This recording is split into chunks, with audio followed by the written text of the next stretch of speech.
सर्व पत्रकार बांधवांचं आज मी आमच्या पत्रकार बहुजन विकास मोर्चाच्या पत्रकार परिषदेमध्ये स्वागत करतोय आणि बहुजन विकास मोर्चा अंबेजोगाई शहर आणि आमचे जिल्ह्याचे कार्याध्यक्ष विनोद शिंदे यांनी आज पत्रकार परिषदेचं आयोजन केलं आणि या पत्रकार परिषदेमध्ये आपण मोठ्या संख्येने आला, त्यामुळे आपलं नेहमीप्रमाणे स्वागत करून या पत्रकार परिषदेला मी सुरुवात करतोय।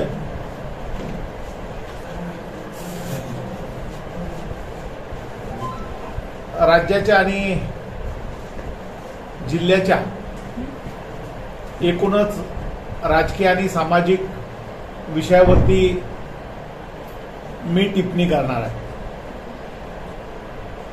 मी काय देशाचं किंवा आंतरराष्ट्रीय राजकारणाबद्दल किंवा घडामोडीबद्दल बोलणार नाही। तो महाराष्ट्रामध्ये ज्या राजकीय आणि सामाजिक घडामोडी चाललेल्या, अस्थिरता निर्माण झालेली त्याच्या संदर्भामध्ये आणि बीड जिल्ह्याच्या राजकीय स्थितीवरती मी आपल्यासोबत चर्चा करणार आहे। खरं तर आरक्षणाच्या विषयावरती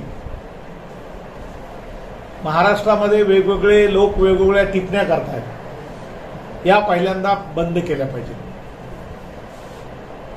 की महाराष्ट्र हा शिव शाहू फुले आंबेडकर विचाराचा महाराष्ट्र आहे की ज्याच्यामध्ये साहित्यरत्न अण्णाभाऊ साठे असतील, अहिल्यादेवी होळकर असतील, संत गाडगेबाबा असतील, अशा विचाराच्या लोकांनी या महाराष्ट्रामध्ये जन्म घेतलेला आणि या शिवशाहू फुले आंबेडकर साठेंच्या महाराष्ट्रामध्ये जातीय रंग आणण्याचा प्रयत्न महाराष्ट्रामध्ये होतोय, विशेष म्हणजे बीडमध्ये सुद्धा होतोय। मला कुणावरती टीका टिप्पणी करायची नाही, परंतु बीड जिल्ह्यातल्या इतिहासामध्ये हा जिल्हा क्रांतिसिंह नानासाहेब पाटलापासून ते गोपीनाथ मुंडेपर्यंत हा जिल्हा एक पुरोगामी जिल्हा म्हणून या जिल्ह्याची ओळख होती। कालच्या झालेल्या निवडणुकीमध्ये कोण विजयी झाला आणि कोण हारलं हा प्रश्न नाही, परंतु जिल्ह्याला जातीचा रंग चढू लागलेला। तो जातीचा रंग या जिल्ह्यासाठी किंवा या महाराष्ट्रासाठी चांगला नाही, आपल्या सर्वांच्या सामाजिक जीवनासाठी तो सुद्धा चांगला नाही। मराठा समाजाला आरक्षण मिळालं पाहिजे ही आमची सुरुवातीपासूनची ठाम भूमिका। जसं एससी एसटी ओबीसीला आरक्षणाचा अधिकार मिळतो तसा मराठा समाजाला सुद्धा आरक्षणाचा त्यांचा तो मूलभूत अधिकार आहे आणि तो त्यांना मिळाला पाहिजे। जो गरीब मराठा आहे त्या गरीब मराठ्याला जगण्याचा अधिकार आहे आणि तो अधिकार त्यांनी तो मिळवून घेतला पाहिजे आणि शासनाने सुद्धा त्यांना तो अधिकार मिळवून दिला पाहिजे। परंतु या आरक्षणाच्या आड काही ज्या शक्ती आहेत त्या शक्ती समाजामध्ये द्वेष पसरवण्याचं काम करू लागलेले आहेत आणि त्याच्यातून जातीय रंग आलेला आहे। तो जातीय रंग आणि जातीय द्वेष बंद करावा हे कळकळीचं आव्हान मी सर्वच पक्षाच्या, सर्वच सामाजिक संघटनेच्या आणि सर्व स्तरामध्ये सामाजिक काम करणाऱ्या मग पत्रकारापासून ते सामाजिक संस्थापर्यंत सर्वांना आव्हान करतोय की जातीय द्वेष या महाराष्ट्रामध्ये या बीड जिल्ह्यामध्ये जो मोठ्या प्रमाणात वाढतोय तो आपल्या हितासाठी, पुढच्या पिढ्यांसाठी चांगला नाही, पुढच्या पिढ्यांच्या भविष्यासाठी चांगला नाही। आतापर्यंत धार्मिक रंग होता, परंतु आता जातीय रंग येऊ लागलेला आहे। हिंदू मुसलमान मी समजू शकलो की हिंदू मुसलमान करून काही लोकांना स्वतःची पोळी भाजायची होती, मुसलमानांना टार्गेट करून काही लोकांना स्वतःची पोळी भाजायची होती, आजपर्यंतच्या इतिहासामध्ये ते झालं। पण तो आता जातीमध्ये मायक्रो जातीच्या माणसांना सुद्धा काही लोक टार्गेट करतायत। एकदम मायक्रो असणारा ओबीसी समाजातला माणूस, जिथं गंगा असल्यामध्ये एक धोबी समाजाच्या माणसांनी कुणाला तरी मतदान का केलं म्हणून त्याचं घर जाळण्यात आलं, त्याचं दुकान जाळण्यात, हे आपल्याला सर्वांना माहिती आहे। म्हणजे ही अशा ज्या घटना आहेत त्या अशा घटना होता कामा नयेत, ही आमची भूमिका आहे. दुसरी गोष्ट आहे, या बीड जिल्ह्यामध्ये राजकारणामध्ये आम्ही आहोत का? तर 100% आम्ही आहोत. राजकारणामध्ये आम्ही स्पर्धेत आहोत का? 100% आम्ही स्पर्धेमध्ये आहोत. आणि कुणाच्याही उपकारामुळे नाही तर आम्ही आमच्या ताकदीमुळे आहोत. त्याचं कारण असं आहे की प्रत्येकाला आमच्या ताकदीची जाणीव आहे. या जिल्ह्याचे विद्यमान खासदारापासून ते लोकसभा मागणाऱ्या, तिकीट मागणाऱ्यांना सर्वांना आमच्या दारात यावं लागलं. त्याचं कारणच आहे की आम्ही सामान्य माणसामध्ये आहोत आणि सामान्य माणूस हा केंद्रबिंदू समजून आम्ही काम केलेलं आहे. आम्ही आता जातीच्या पलीकडे आहोत. 15 वर्षापूर्वीचा बाबूराव बोडभरे आज नाही. 15 वर्षांच्या कालखंडामध्ये आम्ही जाती जोडण्याचं आणि छोट्या छोट्या जातींना आणि छोट्या छोट्या समाजाला, छोट्या छोट्या गरीब माणसाला एकत्रित करण्याचं काम या जिल्ह्यामध्ये आम्ही केलेलं आहे. लोकांनी राजकारण केलं पण आम्ही ते केलं नाही. मला राजकारणच करायचं असतं तर या केस मतदारसंघामध्ये गेली 25 वर्ष मी आमदार राहिलो असतो. परंतु काही लोकांनी मला टार्गेट करून जातीचा शिक्का माझ्यावरती लावला, जातीवादाचा शिक्कावर लावला. त्यामुळं मला या केज मतदारसंघामध्ये किंवा बीड जिल्ह्याच्या कुठल्याही मतदारसंघामध्ये मला आमदार होता आलं नाही. तुम्हाला एवढं मी सांगू इच्छितो की या निवडणुकीमध्ये, या जिल्ह्याच्या निवडणुकीमध्ये, विधानसभेच्या निवडणुकीत आम्ही स्पर्धेत आहोत आणि आम्ही या निवडणुकीमध्ये लढण्याच्या तयारीत आहोत. दुसरी एक महत्वाची गोष्ट सांगायची मला की या जिल्ह्यामध्ये टक्केवारीचं राजकारण आम्हाला बंद करायचं. मला कशासाठी यायचं या जिल्ह्यामध्ये? या जिल्ह्यातला जातीवाद संपवण्यासाठी, जातीय रोष संपवण्यासाठी.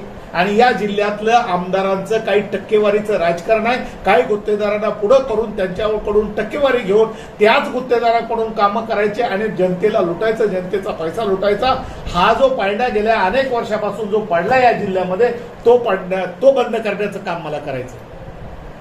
पत्रकार बांधव बोलत नाहीत. का बोलत नाहीत त्याच्याबद्दल मला माहित नाही, परंतु कुणी लिहित नाही. आम्ही सातत्यानं आवाज उठवतोय की या जिल्ह्यामध्ये काही भाट गुत्तेदार आहेत की त्या आमदाराला चिकटलेल्या आहेत, त्या सत्ताधाऱ्यांना चिकटलेल्या आहेत आणि त्यांच्याकडून ते मलिदा खाऊ लागले. त्याने आमदार सुद्धा टक्केवारी घेऊन आपली टक्केपोळी भाजण्याचं काम आणि प्रचंड पैसा, हजारो कोटीची माया जमवण्याचं काम बीड जिल्ह्यातल्या काही निवडून आलेल्या लोकप्रतिनिधींनी केलेलं आहे. आणि ते मी नंतर पुराव्यानिशी देईन. जातीय द्वेष बंद करायचा, धार्मिक द्वेष बंद करायचा आणि जे दरी पडलेले हजारो कोटीचे मालक आणि त्यांच्याकडे भीक मागणारे लोक, भिकारी आणि प्रचंड संपत्ती असणाऱ्या, ही जी दरी आपल्या जिल्ह्यात पडलेली ती दरी संपवण्यासाठी आम्हाला राजकारणात यायचंय आणि आम्ही राजकारणात डंके की चोट पर येणार. आम्ही ज्यांना मदत केली ते आम्हाला मदत करायला तयार आहेत. ज्यांना मदत केली नाही ते सुद्धा आमच्या बरोबर आम्हाला सोबत घ्यायला तयार आहेत. या गोष्टी सांगण्यासाठी मी आजची पत्रकार परिषद बोलवली होती आणि त्यामध्ये बहुजन विकास मोर्चाच्या वतीने ही आमची सामाजिक संघटना, ही काही राजकीय पक्ष नाही. कोण्या पक्षाकडून लढायचं, कुठल्या पक्षाकडून लढायचं हे आम्ही ठरवू. परंतु या वेळेला आम्ही स्पर्धेत आहोत, 100% स्पर्धेत आहोत. आणि ज्या समाजाने ज्यांना आमदार, खासदार, मंत्री आजपर्यंत केलं त्यांची जिम्मेदारी सुद्धा आहे की आता त्या समाजातल्या लोकांना पुढं करून त्यांनाही खासदार, आमदार, लोकप्रतिनिधी करण्याची त्यांची जिम्मेदारी आहे. एवढंच या प्रसंगी मला सांगायचं होतं. आपल्याला काय विचारायचं असेल तर आपण विचारा. साहेब, केज मतदारसंघामध्ये खऱ्या मागासवर्गीय समाजाला न्याय मिळाला नाही. केज मतदारसंघाबद्दल आपली भूमिका काय आणि पुन्हा आपण मुंदडा कुटुंबियांना पाठिंबा देणार का? नाही, खऱ्या मागासवर्गीयाला मिळाला नाही असं मी म्हणत नाही. विमलताई मुंदडा सुद्धा मागासवर्गीयच होत्या. खरा मागासवर्गीय आणि खोटा मागासवर्गीय मी समजत नाही. मार, मान, चांबार, ढोर, मोची हा शेड्यूल कास्टमध्ये.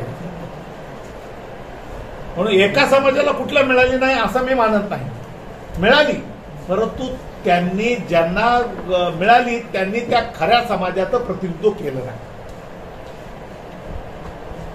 येणाऱ्या काळात 6 पण विधानसभा लढवायच्या नाही, 6 पण विधानसभा लढवायच्या नाही. बीड जिल्ह्यामध्ये आम्ही केज विधानसभा, माजलगाव विधानसभा मतदारसंघावरती आमचा दावा आहे.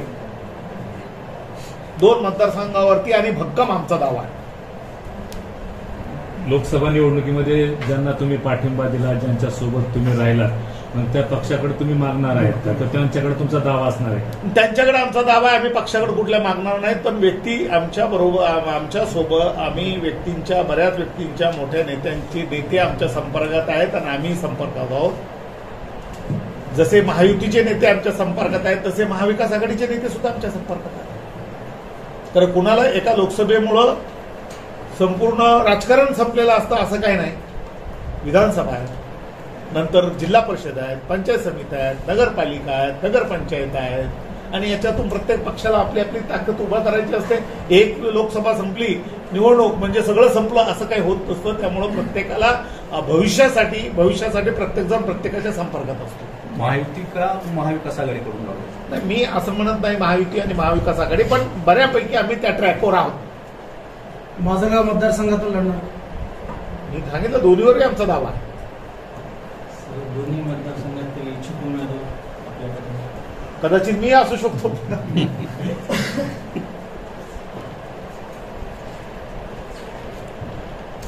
बाबा, तुम्ही म्हटलात की काही लोकप्रतिनिधी या जिल्ह्यामध्ये त्याच्यात फक्त म्हणजे जिल्ह्यातलं की फक्त केज विधानसभा मतदारसंघ? नाही, मी जिल्ह्यातलं बोललो आणि माझ्याकडं त्यांची आकडेवारी सुद्धा ज्यावेळेला द्यायची त्यावेळेला मी देईल, तुमच्यासमोर सगळ्यासमोर देईल आकडेवारी. कोणी कोण्या करोडमध्ये किती टक्के घेतले. सध्या परिस्थिती नाही. पण सध्या परिस्थिती याच्यासाठी नाही की एकदा सगळ्यांना अंगावर घेण्यात काहीच मतलब नाही, आणि त्यांनाही आमची गरज आहे तशी आम्हालाही त्यांची गरज आहे. तुमच्या म्हणण्यानुसार हा, जर एखाद्या राजकीय पक्षानं तुम्हाला ऑफर केली, माझलगाव किंवा केज, हा. कोणाला प्रयत्न करतात? आता एक लक्षात ठेवा की मला दोन्ही पक्षांनी लोकसभेमध्ये ऑफर केल्या होत्या. तुम्हाला ताकाला जायचं आणि मोरवं लपवायचं काय प्रश्न नाही. दोन्ही पक्षांनी मला ऑफर केल्या होत्या. तुमचा प्रिफरन्स कुठं राहील, माझलगाव की केज? माझलगाव की केज? तुमच्या मनात काय, तुमच्या मनातलं काय सांगा. त्यांनी म्हटल्याप्रमाणे केज मतदारसंघामध्ये खऱ्या मागासवर्गीयाला न्याय देण्यासाठी आजपर्यंत प्रयत्न झाला नाही, म्हणून मी केजकडे प्रिफरन्स देऊ शकतो. नवरोजी, माझा प्रश्न थेट आहे. थेटच देऊ तुम्हाला शकतो. 2 राजकीय पक्षांनी उमेदवारी कंटेस्ट करायला सांगितलं माझलगाव किंवा नाही. नाही, इन केस माझलगाव प्रेफर करणार का केज प्रेफर करणार तुम्ही? मी केज करतो.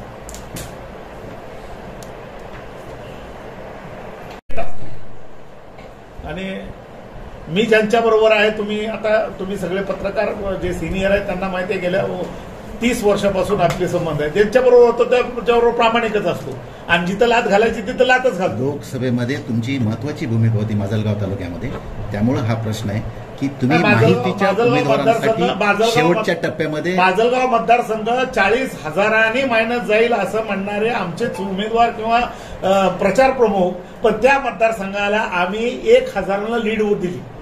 शेवटच्या टप्प्यामध्ये तुम्ही यथोचित प्रयत्न केला, मग त्याचं फळ हे केज मतदारसंघ आहे का, असा प्रश्न आहे.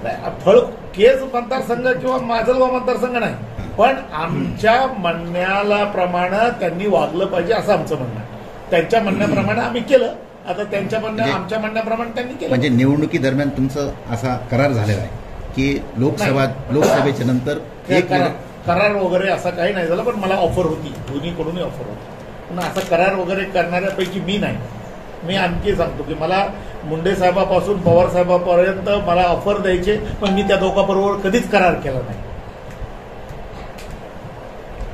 करार हा माझा स्वभाव होता. लोकसभेनंतर भरपूर आता पाणी वाहून गेले पुलाखालून, परिस्थिती खूप सारी बदलली. नाही, पुलावून चाललंय आता. ओव्हरफ्लो झालाय. तर आता एकूण परिस्थिती पाहता मग आपला प्रिफरन्स कोणाला आहे नेमका, आता महायुती की महाविकास आघाडी? नाही, ते मी आज नाही सांगणार, परंतु बऱ्यापैकी मी ट्रॅकवर आहे एवढंच सांगतो. बरं बाबरा, दुसरा प्रश्न असा होता, जर समजा महायुती की महाविकास आघाडी जे काय असेल तर तुमचं, पण तुम्ही त्या पक्षाच्या चिन्हाच्या वर लढणार का तुमच्या चिन्हावर लढणार? नाही, आम्ही पक्षाच्या त्या चिन्हावर लढणार. आमच्या पक्ष, आमच्याकडे काही पक्ष नाही, आमच्याकडे एक सामाजिक संघटन आहे. आणि सामाजिक संघटन जो पक्ष आम्हाला उमेदवारी देण्यासाठी पुढे येईल त्या पक्षाच्या चिन्हावर लढू. गृहीत आपण धरू की महायुतीने तुम्हाला तिकीट दिलं, तुम्ही भाजपच्या चिन्हावर केज मतदारसंघामध्ये निवडणूक लढवणार का? आणि तुम्हाला खात्री आहे का की भाजपच्या चिन्हावर लढवल्यानंतर तुम्ही निवडून याल? मी कुठल्याही चिन्हावर निवडून येईल. माझे जे संबंध आहेत, माझे जे रिलेशन आहेत, मला जे लोकांनी गेली 30-35 वर्ष पाहिलंय ते मी लढणारे कार्यकर्ता आहे आणि मी प्रत्येक समाजासाठी लढणारा माणूस. कारण पंकजाताईंना जरांगे पाटलाच्या या एवढ्या मोठ्या याच्यामध्ये सुद्धा मी ती भूमिका घेऊन काही मुद्द्यावरती मी जरांगे पाटला सोबत लढलो या जिल्ह्यामध्ये. पण साहेब, बाळासाहेब आंबेडकरांनी लोकसभेपूर्वी मराठा समाजाला पाठिंबा दिला होता. बाळासाहेबांचा ह्या प्रेसचा काय आता ऐका ना, पुढचा प्रश्न. आता ते ओबीसीवर बोलतायत, आपणही मराठा आरक्षणाला पाठिंबा दिला, तो कायम आहे का आपला? नाही, मराठा आरक्षण मी पहिल्यांदाच बोललो, मराठा आरक्षण हा त्यांचा अधिकार आहे आणि मराठा समाजाला आरक्षण मिळालं पाहिजे. जे गोरगरीब मराठा आहेत, जे देशोधडीला लागलेली कुटुंब आहेत, त्यांना वरती आणण्याचं काम या सरकारने केलं पाहिजे, त्यांना ते आरक्षण दिलं पाहिजे. ही माझी भूमिका आजही आहे आणि मागेही होती. मी शाहू महाराजांच्या, शिवाजी महाराजांच्या विचाराचा आहे आणि बाबासाहेब आणि फुलेंचा विचार घेऊन पुढे जातो. तुम्ही बोलताना ठासून म्हणला जिल्ह्याला न परवडणार आहे. जाती मला काही कुणाचं नाव घेऊन ते एखाद्या समाजाला भडकवायचं नाही, परंतु द्वेष या जिल्ह्यात चांगला नाही. मला रोज वेगवेगळ्या छोट्या मोठ्या समाजाचे फोन येतात आणि ज्या समाजात समजा मराठा समाज आहे उदाहरण, किंवा ओबीसी समाज आहे, मराठा समाज म्हणतोय की ही ओबीसीच्या विरोधात आमची लढाई नाही आणि ओबीसी समाज म्हणतोय मराठ्यांच्या विरोधात आमची लढाई नाही, आम्हाला गावामध्ये सर्वांना एकत्रित राहायचंय. आणि बोलत नाही कोणी. आमचं म्हणणं आहे की बोललं पाहिजे आणि जे लोकप्रतिनिधी आहेत त्यांनी खऱ्या अर्थानं हे पहिल्यांदा लोकांच्या समोर बोललं पाहिजे, कारण लोकांमध्ये घेऊन जाण्याचं काम लोकप्रतिनिधीनं केलं पाहिजे. त्याच्यासाठी त्यांना निवडून दिलं जाते. आरक्षणाच्या प्रश्नावर शरद पवार मागच्या आठवड्यामध्ये बैठक झाली, त्या बैठकीचा काही आपल्याला विरोध किंवा नाही. आणि देवेंद्र फडणवीस साहेबांनी, त्यांनी नसेल तर देवेंद्र फडणवीस साहेबांनी पुढाकार घ्यावा आणि जे एकमेकावर चिकटफिक चालू आहे की हा आरक्षणाचा दुश्मन आहे, हा आरक्षण उदित नाही किंवा ते सगळं या महाराष्ट्रात थांबवावं. तुमचं होईल, व्यक्तिगत फायदे होतील, परंतु या महाराष्ट्रातल्या सर्वसामान्य माणसांची जीव जातील. सर, गेल्या 20-25 वर्षापासून आपल्या केज मतदारसंघाशी संपर्क आहे. अंबाजोगाईकरांची बऱ्याच दिवसापासून 4-5 मुद्दे, जिल्हा निर्मिती असेल, रेल्वे असेल, भूतनाथ साठवण तलाव असेल, एमआयडी असेल, पण या मतदारसंघातला एकही मुद्दा अंतिम मार्गी लागला नाही. या मतदारसंघात ज्यांनी लोकप्रतिनिधींनी या ठिकाणी काम केलं त्यांनी आतापर्यंत मुद्दे सोडवण्यात त्यांना अपयश आलेले आहे. आपलं इथून पुढे विजन काय राहील या विकासाच्या संदर्भात? अंबाजोगाई आणि केज मतदारसंघातल्या विकासाच्या कामावरती किंवा जे काही मुद्दे आहेत, अंबाजोगाई हा जिल्हा निर्मितीचा विषय आहे असताना सुद्धा माजलगावच्या अनेक लोकांनी सांगितलंय आम्हाला अंबाजोगाईमध्ये नको, ते बीडला गेले, पण मी त्या शिष्टमंडळात गेलो नाही, मी स्वतःहून गेलो नाही. मी सांगितलंय अंबाजोगाई जसं मी मराठा समाजाचं आरक्षण म्हणालो की तो त्यांचा जिव्हाळ्याचा प्रश्न आहे, तसा अंबाजोगाईकरांचा सुद्धा जिल्हा निर्मिती हा जिव्हाळ्याचा प्रश्न आहे आणि तो जिल्हा निर्माण झाला पाहिजे. मध्ये भूतेनाथापासून वेगवेगळे जे विषय सांगितले त्या सगळ्या विषयाला मी तुमच्या सोबत आहे आणि मी आंदोलनात रस्त्यावर उतरणारा कार्यकर्ता आहे. विधानसभा निवडणुकीच्या संदर्भातला प्रश्न आहे की केजमधून तुम्ही उमेदवारी इच्छुक आहे असं तुम्ही जाहीर केलं सांगितलं. आता मशागत काही तुमच्या डोक्यामध्ये काही आहे का? आमची मशागत चालू आहे आणि चांगल्या मी म्हणालो आम्ही वेगवेगळ्या ट्रॅकवर आहोत, व्यवस्थितरित्या आहेत. वेगवेगळ्या समाजाच्या बैठका झालेल्या आहेत. अनेक अंबाजोगाईतल्या काही भागामध्ये नसेल याचा अर्थ सगळ्या मतदारसंघात नाही असं नाही.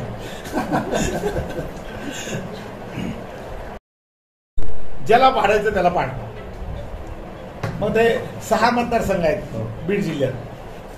मी आमच्याबरोबर धोकेबाजी चालणार नाही. आम्ही धोका देणार नाहीत कुणाला, पण उघडपणे सांगू की तुला मी पाडण्यासाठी येईल.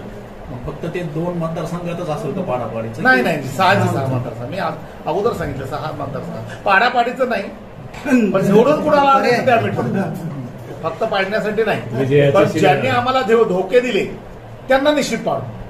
ओपन मध्ये आहे, ओबीसी मध्ये आहे, शेड्यूल कास्ट मध्ये आहे, शेड्यूल ट्राईब मध्ये आहे. तुम्हाला माहिती आहे मुस्लिम समाज 3 जातीमध्ये आहे, ती 4 याच्यात आहे. माझा विषय तो नाही. माझा विषय तो ज्या विषयात मुस्लिम समाज असो कोणता समाज देवपंथ त्यांना कास्टमध्ये आहेच नाही, त्यांना विश्वास देण्यास कोणता प्रोग्राम नाही का? नाही मला नाही. काही लोक घाबरतात किंवा सपोर्ट जास्त. आम्ही तर तुम्हाला सुरुवातीला सांगितलं की मुस्लिमांना टार्गेट करण्याचा अगोदर प्रयत्न चालू होता. आता छोट्या छोट्या जातीला टार्गेट करण्याचा आणि म्हणून देश पातळीवर मी बोललो नाही. मी बोललो असतो तर काही लोकांना ते आवडलं, राजकारणातल्या लोकांना आवडणार नाही म्हणून मी बोललो. विनेश फोगाट जी मुलगी आहे कुस्तीपटू तिचा मी समर्थक आहे, एवढंच तुम्हाला सांगतो. तिचं गेल्या 4 दिवसापासून मी समर्थन करतोय. जी आंदोलनात होती त्यावेळेला समर्थन करतोय.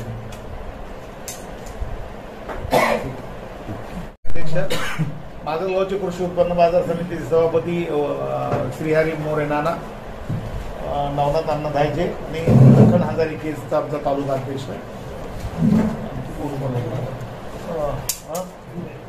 भीमराव टाकणकार. मी पत्रकार बांधवांना एवढंच सांगतो की आज जो आपला भारत देश चालतो तो फक्त आपल्या तुमच्या प्रेसच्या मीडिया असेल, प्रेस असेल यांच्यामुळे चालतो. का तर सर्वसामान्य माणसापर्यंत जर एखादी बातमी जात असेल तर फक्त तुमच्या मार्फत ते दिली जाते. सगळ्यांना मी सांगतो की अल्पॉवरचं ठेवलेलं आहे, इथंच ठेवलेलं आहे.